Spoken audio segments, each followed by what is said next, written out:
BA 5th Semester Economics Paper 1 Unit 7.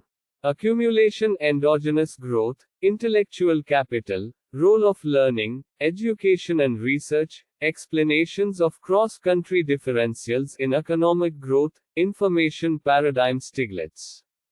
What is Endogenous Growth Theory? Endogenous growth theory एक economic theory है जो हमें समझाती है कि इकोनॉमिक ग्रोथ हमारे अपने देश की खुद की ताकत से होता है। ये थियरी हमें बताती है कि ह्यूमन कैपिटल, इनोवेशन और नॉलेज का ग्रोथ कैसे इकोनॉमिक ग्रोथ को बढ़ावा देते हैं। ये थियरी हमें समझाती है कि इकोनॉमिक ग्रोथ कैसे होता है और किस तरह से हम अपने देश की इकोनॉमी को बूस्ट कर सकते हैं। Key points of endogenous growth theory. 1. Human capital. Human capital हमारे देश की इकोनॉमी के लिए बहुत जरूरी है। एजुकेशन, हेल्थ और स्किल डेवलपमेंट हमारे ह्यूमन कैपिटल को मजबूत बनाते हैं। 2. Knowledge based industries. IT, software और टेलीकॉम जैसे इंडस्ट्रीज हमारे देश की इकोनॉमी को बढ़ावा देते हैं। 3. Positive externalities. इकोनॉमिक ग्रोथ से प्रोड्यूस होने वाले पॉजिटिव एक्सटर्नैलिटीज जैसे कि एम्प्लॉयमेंट, इनकम और इकोनॉमिक ग्रोथ को बढ़ावा देते हैं। 4. Government policy. Government policy economic growth को बढ़ावा देती है, जैसे कि एजुकेशन और रिसर्च पर investment. What is intellectual capital? Intellectual capital एक बिजनेस की कलेक्टिव नॉलेज, रिसोर्सेज और स्किल्स का वैल्यू है। ये एक कंपनी की ऑपरेशंस और प्रॉफिटेबिलिटी को बढ़ावा देता है। इंटेलेक्चुअल कैपिटल कैसे बनाया जाए? एक कंपनी अपने इंटेलेक्चुअल एसेट्स को बढ़ावा देकर अपना वैल्यू बढ़ा सकती है।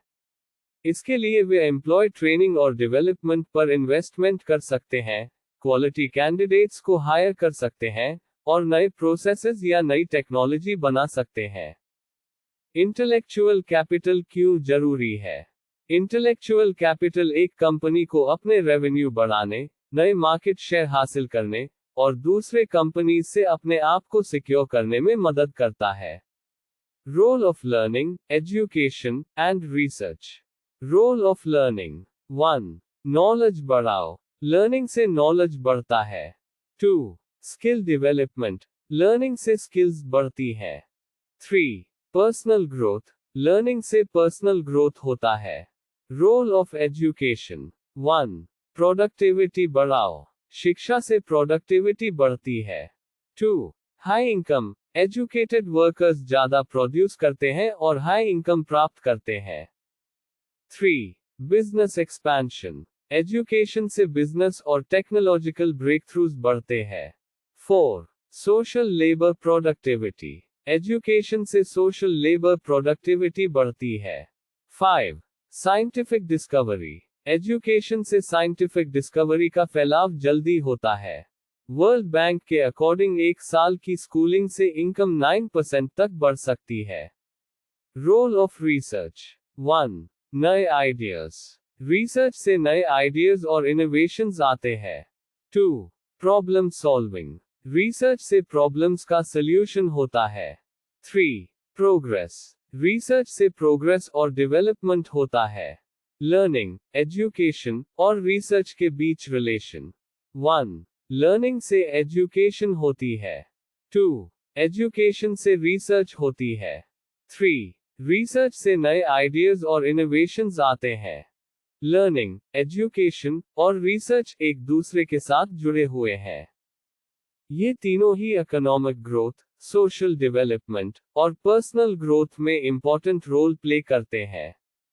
Explanations of cross country differentials in economic growth. Cross country differentials का मतलब है कि अलग अलग देशों में इकोनॉमिक ग्रोथ की रेट बढ़ती है। क्या है इसका कारण? इसका कारण देशों के डिफरेंट ग्रोथ रेट्स और इनकम डिस्ट्रीब्यूशन में इनइक्वालिटी है। कुछ देश तेजी से बढ़ रहे हैं, कुछ धीरे धीरे और कुछ रुक भी रहे हैं। क्यों होते हैं cross country differentials? 1. Institutional factors. देशों के इंस्टीट्यूशंस, जैसे कि सरकार, जुडिशियल सिस्टम और ब्यूरोक्रेसी। 2. Human capital. देशों की एजुकेशन, हेल्थ और स्किल डेवलपमेंट। 3. इंफ्रास्ट्रक्चर, देशों की इंफ्रास्ट्रक्चर, जैसे कि सड़क, रेलवे और एयरपोर्ट। 4. टेक्नोलॉजी, देशों की technology adaption and innovation. 5. Natural resources, देशों के नेचुरल रिसोर्सेस, जैसे कि खाना, पानी और मिनरल। Main factor. 1. देशों की सेविंग्स और इन्वेस्टमेंट रेट। 2. देशों का इंटरनेशनल ट्रेड और फॉरेन इन्वेस्टमेंट। 3. देशों की इकोनॉमिक पॉलिसीज, जैसे कि टैक्सेशन, मॉनेटरी पॉलिसी। 4. देशों की पॉपुलेशन ग्रोथ और एज स्ट्रक्चर। 5. देशों की जियोग्राफिकल लोकेशन और climate. Cross country differentials in economic growth का कारण है institutional factors, human capital, infrastructure, technology और नेचुरल रिसोर्सेस। इन फैक्टर्स को समझने से हम देशों के इकोनॉमिक ग्रोथ को बढ़ा सकते हैं।